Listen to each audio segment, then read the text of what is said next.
माझी एक विनंती आहे की आपल्याला पुन्हा 100 वर्ष जगायचं असेल तर त्याच्यासाठी एक 5-7 गोष्टी सांगतो, करून पहा.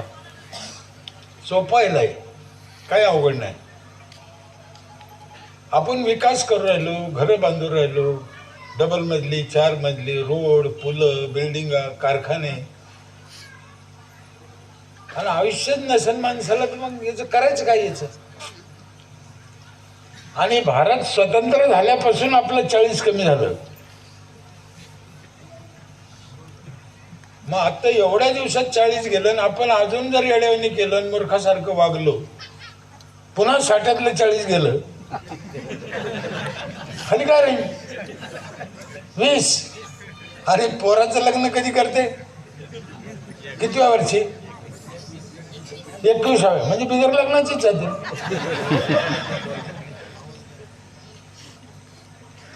मग आपल्या ह्या पुढच्या पिढीसाठी जर आपल्याला काही करून ठेवायचं असेल तर याला 2च माणसं काम करू शकते, एक सरपंच आणि दुसरा ग्रामसेवक. तिसऱ्याचं काम नाही. म्हणून गावाने चांगला सरपंच द्यायला पाहिजे, चांगला ग्रामसेवक घेतला पाहिजे आणि ह्या दोघांच्या मागे उभं राहिलं पाहिजे, त्यांच्याकडून करून घेतलं पाहिजे. आम्ही 2 वर्षाला 3 वर्षाला सरपंच बदलितो, ग्रामसेवक बदलितो, मग कसं व्हायचं? मी ग्रामसेवक सरपंच बदलायच्या लई विरोधात आहे, बदलू नये. सगळे लोक मला सांगते महाराष्ट्रात, साहेब आमचा सरपंच चांगला नाही, आमचा सरपंच चांगला नाही. निवडून कोणा द्याला? म्हणते आम्हीच द्याला. मूर्ख झाले, तुम्हीच निवडून द्याला. नाही, थोडा आवाज कमी आहे, तुम्ही आवाज थोडं वाढा, थोडं बस बस बस असू दे, थोडंसं लई नाही. हा, मग एक 6-7 कामं सांगतो, महिला मंडळ नीट ऐका ध्यान करून. पुढच्या पिढीसाठी गरज आहे याची. आपलं ते गेलं, काय करायचं आपल्याला? बरं आता बरं काय करायचं आहे? पाणी चांगलं प्यायचं, स्वच्छ. आता हे त्या बाटली आणली पाहिजे, 20 रुपयाला 1 लिटर, आणि माणसाला रोज लागतं 4 लिटर. मग 80-90 रुपयाचं पाणी विकत घेऊन कोण पिईन? आणि कसं काय पिईन? 200 रुपये रोजाने जायचं आणि 100 रुपयाचं काय पाणी प्यायचं? मग हे पाणी सरपंचानं गावाला द्यायलाच पाहिजे. दर माणसाला असंच पाणी पाहिजे. पाणी चांगलं प्या, स्वच्छ.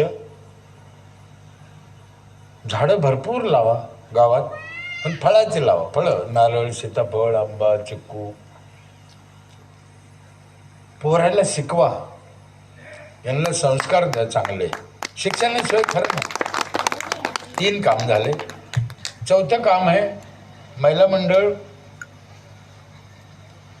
बाहेरचं खायचं नाही.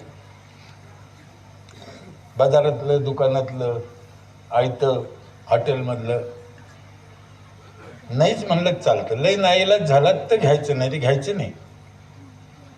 घरचं खायचं, माहितीतलं खायचं, आपल्या वावरातलं खायचं, ओळखीचं खायचं.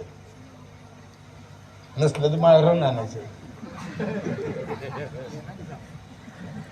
5वं काम आहे, गावात साफसफाई पाहिजे, स्वच्छता पाहिजे, चकचक गाव पाहिजे, चकचक. 6वं एक काम आहे, म्हाताऱ्या लोकांना जीव लावायचा गावातल्या. त्यांच्या संग गोड बोला. त्यांना काय लागतं? 1 शर्ट 12 महिने घालते ती, खायला बी कमी लागतं, पण त्यांच्याशी लोक बोलतच नाही म्हाताऱ्या संग. 7वं एक काम आहे, सरपंच साहेब, अण्णा बामाठांचे लोक हो नीट ऐका. तुम्हाला खरंच गाव चांगलं करायचं, 100 वर्ष जगायचं, तर ते 7वं काम करायला पाहिजे. काम म्हणलं तर अवघड आहे, म्हणलं तर सोपं आहे.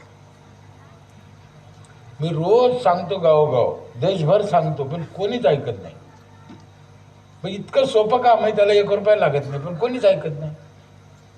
आता माझा घसा बसला सांगून सांगून, त्याच्यामुळे मी सांगणं सोडून दिलं, आणि इथं बी सांगत नाही मी. आता नको. हा, अरे कोणाच नाही ऐकलं, तुम्ही तर कुठून ऐकता? मग काय ऐकतात? सरपंच, महिला मंडळ ऐकतात? सांगू 100 वर्ष तुम्हाला जगायचं असेल तर 7वं काम असं आहे, दुसऱ्यावर जळायचं नाही.